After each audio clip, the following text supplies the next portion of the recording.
Hello friends, welcome to my channel Crafty Chemistry. Today I am going to teach you displacement reaction. आज हम displacement reaction पढ़ेंगे। तो सबसे पहले हम इसकी definition देख लेते हैं। Displacement reaction is a chemical reaction in which a more reactive element displaces a less reactive element from its compound. ठीक है, मतलब जो मोर रिएक्टिव एलिमेंट होता है वो किसी भी कंपाउंड से लेस रिएक्टिव एलिमेंट जो कि उस कंपाउंड में होता है वो उसको वहाँ से डिस्प्लेस कर देता है या रिप्लेस कर देता है। इसको हम रिप्लेसमेंट रिएक्शन भी बोलते हैं। तो जो मोर रिएक्टिव एलिमेंट होता है वो लेस रिएक्टिव एलिमेंट को क्या करेगा, रिप्लेस कर देगा। तो both metals and non metals takes part in displacement reaction. इसमें मेटल्स और नॉन मेटल्स दोनों पार्ट लेती है, दोनों एलिमेंट्स पार्ट लेते हैं डिस्प्लेसमेंट रिएक्शन में। और इसकी देखिए आप ध्यान देने वाली बात यह है स्टार पॉइंट की जो डिस्प्लेसमेंट रिएक्शन होता है उसमें आपको ये ध्यान रखना है कि जो कैटायन होता है वो कैटायन को ही रिप्लेस करेगा और एनायन जो होगा वो एनायन को ही रिप्लेस करेगा। ऐसा नहीं होगा कि कैटायन एनायन को रिप्लेस कर देगा या एनायन कैटायन को रिप्लेस कर देगा। ठीक है, जैसे cations can only displace cations and elements that form anions can only displace anions. ठीक है, अब देखिए इसका हम एग्जांपल देखते हैं कि reaction of iron nails with copper sulphate solution, जो कि आपके बुक में दिया हुआ है कि आप एक कॉपर सल्फेट का 2-3 ml सॉल्यूशन लेते हैं जो कि ब्लू कलर का होता है। एक टेस्ट ट्यूब में आप कॉपर सल्फेट का सॉल्यूशन लेते हैं और उसमें क्या करते हैं आप आयरन नेल की जो लोहे की कील होती है उसको एक धागे से बांध के आप आयरन नेल को कॉपर सल्फेट के सॉल्यूशन में 20 मिनट तक रख देते हैं। ठीक है, तो आफ्टर 20 मिनट्स आप क्या देखते हैं कि कॉपर सल्फेट का जो ब्लू कलर का सॉल्यूशन था वो लाइट ग्रीन कलर के आयरन सल्फेट सॉल्यूशन में चेंज हो गया है। ठीक है, जो कॉपर सल्फेट का ब्लू कलर का सॉल्यूशन था वो आयरन सल्फेट के लाइट ग्रीन कलर में चेंज हो गया है। तो ये कैसे होता है, क्योंकि जो कॉपर होता है उसकी रिएक्टिविटी से आयरन की रिएक्टिविटी ज़्यादा होती है। तो आयरन क्या करता है, कॉपर को इसके कंपाउंड से रिप्लेस कर देता है। तो कॉपर क्या होता है, कॉपर की कोटिंग हो जाती है आयरन नेल के ऊपर रेडिश ब्राउन कलर में। जो आयरन नेल जो होती है आपकी पहले लोहे की चमकदार कील होती है और बाद में क्या होता है इसके ऊपर एक रेडिश ब्राउन कलर आ जाता है, जो किसकी वजह से आता है, वो कॉपर की वजह से आता है। क्योंकि आयरन नेल पे किसकी कोटिंग हो जाती है, कॉपर की कोटिंग हो जाती है। कॉपर रिड्यूस्ड होके आयरन नेल पे डिकम्पोज हो जाता है और सॉल्यूशन में क्या आ जाता है, कंपाउंड के अंदर आयरन आ जाता है। तो इसका कलर चेंज होके लाइट ग्रीन हो जाता है, तो ये आयरन सल्फेट बन जाता है। ठीक है, अब ये रिएक्शन आप समझेंगे। अभी पहले हम एग्जाम्पल्स देख लेते हैं। तो अभी हमने क्या देखा एग्जाम्पल कि आयरन जो होता है वो कॉपर सल्फेट के सॉल्यूशन से कॉपर को रिप्लेस कर देता है। आयरन नेल से जब हम डालते हैं कॉपर सल्फेट में तो आयरन सल्फेट का लाइट ग्रीन कंपाउंड सॉल्यूशन बन जाता है और कॉपर क्या होता है, रिड्यूस्ड हो जाता है और डिपॉजिट हो जाता है किस पे, आयरन नेल पे डिपॉजिट हो जाता है। ऐसे ही हम अगर कॉपर सल्फेट के ब्लू कलर के सॉल्यूशन में अगर आप मैग्नीशियम का रिबन डालते हैं, ठीक है, मैग्नीशियम का रिबन अगर आप डाल देते हैं तो उसको 10-20 मिनट तक छोड़ने के बाद आप क्या देखते हैं कि कॉपर सल्फेट का जो ब्लू कलर था वो रेडिश ब्लैक कलर के मैग्नीशियम सल्फेट सॉल्यूशन में कन्वर्ट हो जाता है और कॉपर क्या हो जाता है, रिप्लेस होता है। यानी जो कॉपर सल्फेट का ब्लू कलर का सॉल्यूशन था उसकी जगह क्या आ जाता है, मैग्नीशियम सल्फेट का रेडिश ब्लैक कलर का सॉल्यूशन आ जाता है। ठीक है, अब देखो आप यहाँ पे क्या है कि ये कॉपर क्या है, कैटायन है, मैग्नीशियम ऑल्सो है कैटायन। तो कैटायन कैटायन को ही रिप्लेस करेगा, सल्फेट एज इट इज़ ही रहेगा सॉल्यूशन में, सल्फेट रिप्लेस नहीं होगा। कुछ बच्चे इसमें मिस्टेक करते हैं बहुत कि जो कॉपर डिपॉजिट होता है आयरन कील के ऊपर या मैग्नीशियम रिबन के ऊपर तो पूछ लिया जाता है कि रेडिश ब्राउन कलर जो आयरन नेल पे आता है वो किसका है, तो कुछ बच्चे उसमें सल्फेट आंसर में दे देते हैं, जो कि बिल्कुल गलत है। क्योंकि आपको पहले ही बता दिया गया है कि कैटायन कैटायन को ही रिप्लेस करेगा, एनायन एनायन को ही रिप्लेस करेगा। तो इस तरह की थिंक तो आपको लानी ही नहीं है ना कि जब मैग्नीशियम है कॉपर है दोनों कैटायन कैटायन एक दूसरे को रिप्लेस कर रहे हैं तो सल्फेट का तो कुछ रिप्लेसमेंट होना ही नहीं है ना, वो तो सॉल्यूशन में एज इट इज़ ही रहेगा।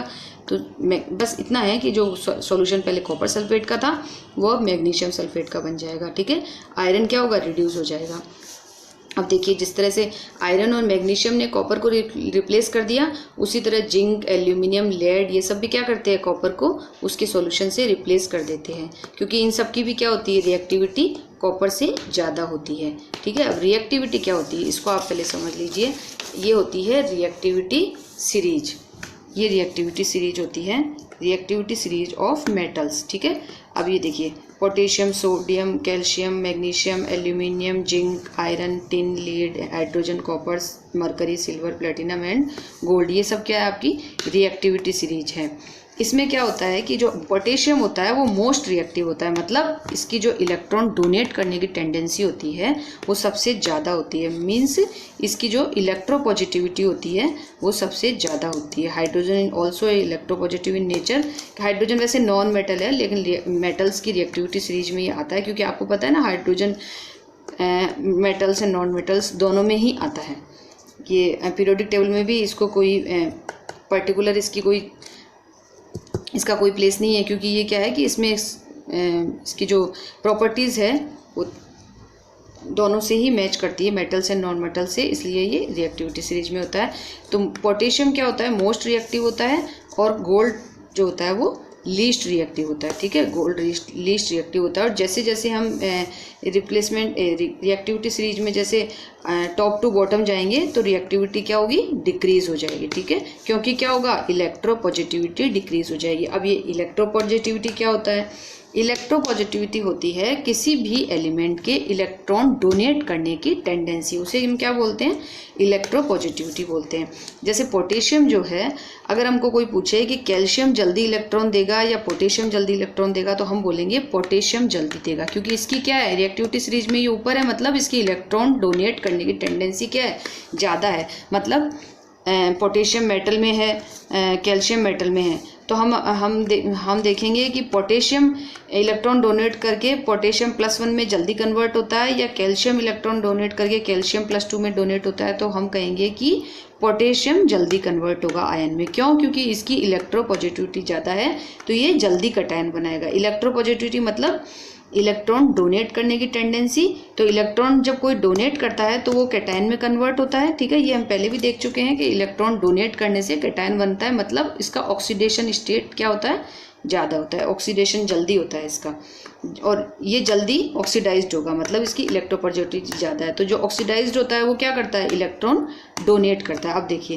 ये रिएक्टिविटी सीरीज जो है वो याद करने के लिए मैं आपको एक बहुत अच्छी ट्रिक दे रही हूँ। कि देखिए, जैसे पोटेशियम को आप का से याद कर सकते हैं, Na को ना से कर सकते हैं, कैल्शियम को कार से कर सकते हैं, तो इसी तरह आपको ये देखिए, काना कार मांगे, अल्लाह जाने, फिर सुने, पटबंद है, कुलनार का, होगी आगे पेटू औरत। इस तरह से इसमें और भी एलिमेंट्स होते हैं इलेक्ट्रिविटी सीरीज में, लेकिन आपके लेवल के लिए ये काफ़ी है, इससे बाहर आपके क्वेश्चन नहीं बनते हैं। तो इस रिएक्टिविटी सीरीज को याद करने के लिए आप इस ट्रिक से इजीली इसको याद कर सकते हैं, या आप किसी भी तरह जिस तरह आपको याद रहे आप चेंज भी कर सकते हैं। मान लीजिए मैग्नीशियम का मांगे की जगह आपको कुछ और याद रहता है तो आप उसको याद कर सकते हैं, कोई प्रॉब्लम नहीं है। लेकिन ये एक इजी ट्रिक जिससे मैंने याद कर रखा है, मैं आपको बता रही हूँ कि इस तरह से आप इसको रिएक्टिविटी सीरीज को याद कर सकते हैं। ये तो आपकी रिएक्टिविटी सीरीज है मेटल्स की। और 4 जो नॉन मेटल्स होते हैं वो हैलोजेंस जो होते हैं वो बहुत ज़्यादा रिएक्टिविटी सीरीज में जो रिएक्शंस में काम आते हैं, वो है फ्लोरीन, क्लोरीन, ब्रोमीन, आयोडीन। ये 4 हैलोजन होते हैं। इनमें रिएक्टिविटी क्या होती है, टॉप टू बॉटम डिक्रीज होती है। अगेन फ्लोरीन की रिएक्टिविटी सबसे ज़्यादा होती है और आयोडीन की सबसे कम होती है। इनको याद करना बहुत ईजी है, वैसे ही याद हो जाते हैं फ्लोरीन, क्लोरीन, ब्रोमीन, आयोडीन तो।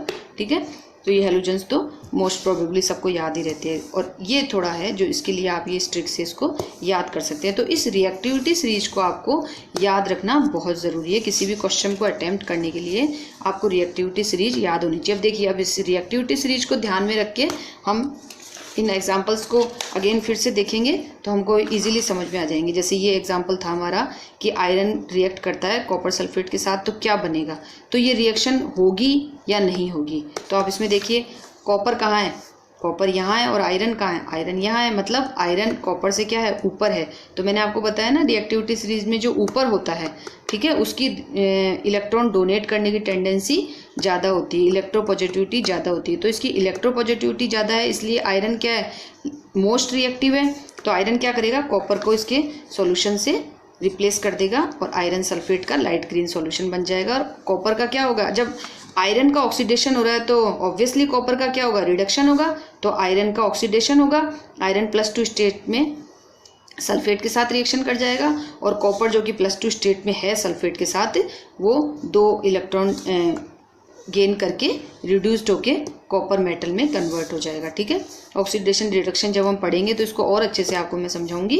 फिलहाल तो आप ये समझिए। और ये आयरन +2 स्टेट में होता है, कॉपर +2 स्टेट में होता है, ये भी मैं आपको बहुत अच्छे से समझाऊंगी। जब हम पीरियोडिक टेबल पढ़ेंगे तो एलिमेंट के ऊपर या किसी कैटायन या एनायन के ऊपर चार्ज कितना आता है, कैसे आता है, मैं आपको वहाँ अच्छे से बताऊंगी। फिलहाल तो आप ये समझिए रिएक्शंस।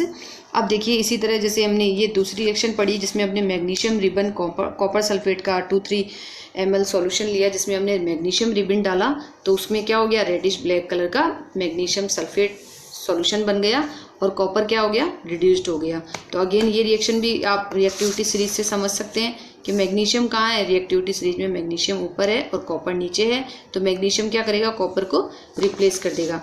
इसी तरह जिंक, एल्यूमिनियम, लीड, ये तीनों भी क्या है, देखिए जिंक ऊपर है, एल्यूमिनियम ऊपर है एंड लेड भी ऊपर है, तो ये तीनों क्या है, कॉपर से ऊपर है, तो ये तीनों क्या करेंगे, कॉपर को अब इसकी सॉल्यूशन से या इसके कंपाउंड से रिप्लेस कर देंगे। अब देखिए कब रिएक्शन कोई कब होती है कब नहीं होती है। अब जैसे मान लीजिए आपको आयरन सल्फेट का सॉल्यूशन दे दे, ठीक है, आयरन सल्फेट का सॉल्यूशन दे दिया और आपको बोला कि कॉपर के साथ रिएक्ट होके ये क्या बनाएगा, तो रिएक्शन क्या होगी, नहीं होगी, क्योंकि आयरन क्या है, ज़्यादा रिएक्टिव है, कॉपर तो लेस रिएक्टिव है, तो कॉपर क्या आयरन को रिप्लेस नहीं कर सकता। ऐसा नहीं है कि आप आयरन सल्फेट, जैसे यहाँ आयरन सल्फेट होता है, यहाँ कॉपर होता है, और आपको बोल देते कि रिएक्शन क्या होगी, तो आप लिख दोगे कॉपर सल्फेट प्लस आयरन, नहीं, ये गलत हो जाएगा, क्योंकि कॉपर क्या है, लेस रिएक्टिव है, तो ये आयरन को इसकी सॉल्यूशन, मतलब अगर आप इसी रिएक्शन को देखें, इस रिएक्शन को अगर आप बैकवर्ड साइड में देखें तो ये इम्पॉसिबल है, क्योंकि आयरन सल्फेट के सॉल्यूशन से कॉपर आयरन को रिप्लेस नहीं कर सकता, क्योंकि कॉपर की रिएक्टिविटी क्या होती है, आयरन से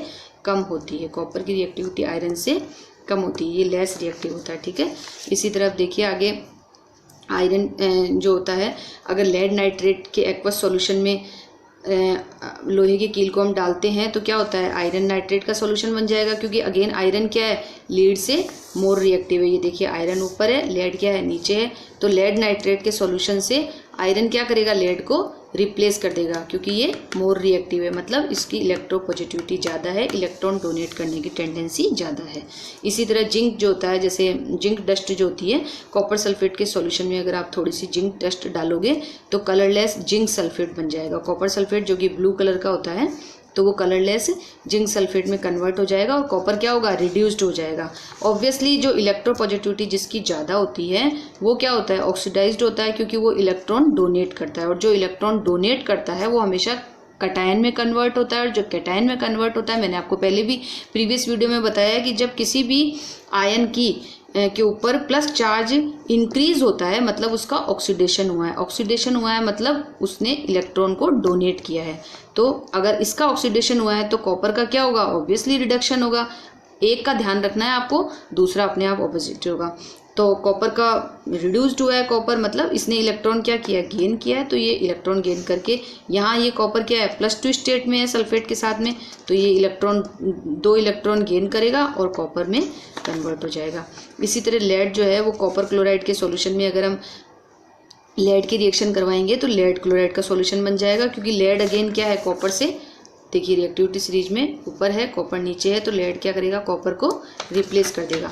अब देखिए ये रिएक्शन होती कैसे है, हम इसको ये समझते हैं, ये रिप्लेसमेंट होता कैसे है, इसको हम बिल्कुल अच्छे से एक बार समझेंगे। ये देखिए अब कॉपर सल्फेट का ये सॉल्यूशन है, ब्लू कलर का सॉल्यूशन है कॉपर सल्फेट का। अब इसमें हम आयरन नेल डालते हैं, इसमें हमने आयरन नेल मतलब लोहे की ये कील डाली, तो क्या होता है कि कॉपर सल्फेट के अंदर कॉपर +2 स्टेट में होता है, ठीक है, SO4 -2 स्टेट में है, ठीक है, और कॉपर क्या है, +2 स्टेट में, ये कैटायन है, एनायन है, ये कैटायन है तो ये +2 स्टेट में है। तो जब कॉपर +2 स्टेट में इसमें होता है तो आयरन क्या होता है, आयरन कॉपर से मोर रिएक्टिव होता है, तो वो क्या करता है, आयरन कहता है भाई तू +2 स्टेट में क्यों रहता है, मैं तेरे से ज़्यादा इलेक्ट्रॉन डोनेट करने की टेंडेंसी रखता हूँ। तो आयरन क्या करता है, कॉपर को कहता है भैया तू इलेक्ट्रॉन तेरे वापस ले ले, और मैं इलेक्ट्रॉन, सॉल्यूशन को इलेक्ट्रॉन कौन देगा, मैं दूंगा, क्योंकि मेरे पास इलेक्ट्रॉन देने की पावर तेरे से ज़्यादा है। तो आयरन क्या करता है, कॉपर को उसके इलेक्ट्रॉन वापस दे देता है। कॉपर +2 स्टेट में रहता है यहाँ पे, तो वो इसको 2 इलेक्ट्रॉन इसके वापस दे देता है, आयरन कॉपर रिड्यूस्ड हो जाता है और ब्राउन रेडिश कलर में आयरन नेल के ऊपर कोटेड हो जाता है। और सॉल्यूशन के अंदर कौन आ जाता है, आयरन आ जाता है। वो कहता है भैया मैं दे दूंगा इसको इलेक्ट्रॉन, तू तेरे घर जा। तो आयरन का जो आयरन जो मेटल स्टेट में होता है वो 2 इलेक्ट्रॉन क्या करता है, अपने अंदर से इजेक्ट कर देता है, मतलब आयरन +2 स्टेट में आ जाता है। तो +2 स्टेट में मतलब ये आयन स्टेट में आ गया और ये आयरन सल्फेट बना लेता है +2 स्टेट में। और 2 इलेक्ट्रॉन किसको दे देता है, ये जो 2 इलेक्ट्रॉन आयरन ने दिए हैं वो किसने ले लिए, कॉपर ने ले लिए। आयरन 2 इलेक्ट्रॉन डोनेट कर देता है, कॉपर उन 2 इलेक्ट्रॉन्स को गेन कर लेता है। तो कॉपर का क्या हो जाता है, रिडक्शन हो जाता है, और आयरन का क्या हो जाता है, ऑक्सीडेशन हो जाता है। तो आयरन इज ऑक्सीडाइज। इस तरह ये रिएक्शन आपकी कंप्लीट होती है। अब देखो इसको समझना बहुत इजी है और एग्जाम में ऐसे क्वेश्चन पूछ लिए जाते हैं कि आयरन नेल के ऊपर जो कोटिंग होती है वो किसकी होती है। तो आपको बिल्कुल कंफ्यूज नहीं होना है। कुछ स्टूडेंट क्या होते हैं कि इसके अंदर आंसर में लिख देते हैं कि ये सल्फेट की कोटिंग है। ये सल्फेट की कोटिंग नहीं है। मैं आपको पहले ही बताया ना आपको कि डिस्प्लेसमेंट रिएक्शन में क्या होता है, more reactive element less reactive element को रिप्लेस करते हैं। और मैंने आपको बताया ना कि कैटायन को रिप्लेस करता है, एनायन को रिप्लेस करता है। तो आप एक बात बताइए कि आप सल्फेट कैसे इसका आंसर दे सकते हैं, जब मैंने आपको कहा कि कैटायन की ही आपस में बात चल रही है, तो बीच में एनायन का तो कोई काम ही नहीं है। तो जब रिप्लेस ही कैटायन का हुआ है तो एनायन कहाँ से इसके ऊपर चला जाएगा। तो आप थोड़ा सा अपना माइंड लगाइए, थोड़ा सा बात को अच्छे से समझने की कोशिश करेंगे तो आप समझोगे कि आप जो पढ़ रहे हो उसको अच्छे से पढ़िए, ध्यान से पढ़िए, तो मिस्टेक बिल्कुल नहीं होगी। तो मैं ये कहना चाह रही हूँ कि आयरन और कॉपर ये दोनों क्या है, कैटायन है। इनकी आपस में बातचीत चल रही है कि भैया तू सॉल्यूशन में रहेगा या मैं सॉल्यूशन में रहूँगा, तेरी पावर ज़्यादा है तो तू रह ले, मेरी पावर ज़्यादा है तो मैं रह लूँगा। तो सल्फेट तो कहीं है ही नहीं ना बीच में। तो सल्फेट तो एज इट इज सॉल्यूशन में था और सॉल्यूशन में ही रहेगा, उसकी तो कोई बातचीत ही नहीं चल रही है। तो आप कैसे कहोगे कि आयरन नेल के ऊपर सल्फेट की कोटिंग हो गई है। तो इट्स टोटली रॉन्ग आंसर। तो आयरन नेल के ऊपर जो कोटिंग होती है वो कॉपर की होती है। ये क्वेश्चन पूछ लिया जाता है तो आप थोड़ा अच्छे से ध्यान से सोच के जवाब दीजिए। तो ये हमने देख लिया कि आयरन क्या होगा, ऑक्सीडाइज हो जाएगा और कॉपर रिड्यूस हो जाएगा। इसी तरह जब हमने दूसरा एग्जांपल देखा था कि ये जिंक के अंदर हमने देखा था कि जिंक कॉपर सल्फेट के सॉल्यूशन में अगर हम जिंक डस्ट डालते हैं तो जिंक सल्फेट बन जाता है। तो वो भी रिएक्शन ऐसी ही होती है कि ये कॉपर सल्फेट है, ठीक है, ये ब्लू कलर का कॉपर सल्फेट है। जब आप इसमें जिंक मेटल डालते हैं, मतलब जिंक डस्ट जो होती है वो डालते हैं, तो जिंक क्या कहता है भैया, कॉपर को कहता है कि तू चला जा, तेरी कोई ज़रूरत नहीं है, मैं आ गया हूँ, मेरे पास ज़्यादा पावर है इलेक्ट्रॉन देने की। तो इस सॉल्यूशन को सल्फेट के लिए सल्फेट जो इलेक्ट्रॉन चाहिए, क्योंकि सल्फेट क्या होता है, -2 स्टेट में होता है, तो ये तो क्या इलेक्ट्रॉन लेने वाला है। तो ये कहता है भैया इसको बॉन्ड बनाने के लिए जो इलेक्ट्रॉन चाहिए वो मैं दे दूंगा, तू तेरे घर जा। तो कॉपर को ये क्या करता है, विदा कर देता है और खुद आ जाता है। तो जिंक क्या करेगा, 2 इलेक्ट्रॉन देगा। तो जिंक 2 इलेक्ट्रॉन डोनेट करता है। तो ये मैंने आपको बताया कि जो डोनेट करता है उसका ऑक्सीडेशन होता है। ऑक्सीडेशन उसी का होता है जिसके ऊपर प्लस चार्ज बढ़ जाता है। अभी देखिए यहाँ पे इस पे प्लस चार्ज 0 है, यहाँ इस पे +2 चार्ज आ गया, मतलब इसका ऑक्सीडेशन हो गया। ऑक्सीडेशन हो गया तो इसने 2 इलेक्ट्रॉन दे दिए, ये ऑक्सीडाइज्ड हो गया, मतलब इसकी इलेक्ट्रोपॉजिटिविटी ज़्यादा है। Zinc has greater tendency to form positive ions, इसकी पॉजिटिव आयन बनाने की टेंडेंसी ज़्यादा है, मतलब इलेक्ट्रॉन देने की टेंडेंसी ज़्यादा है।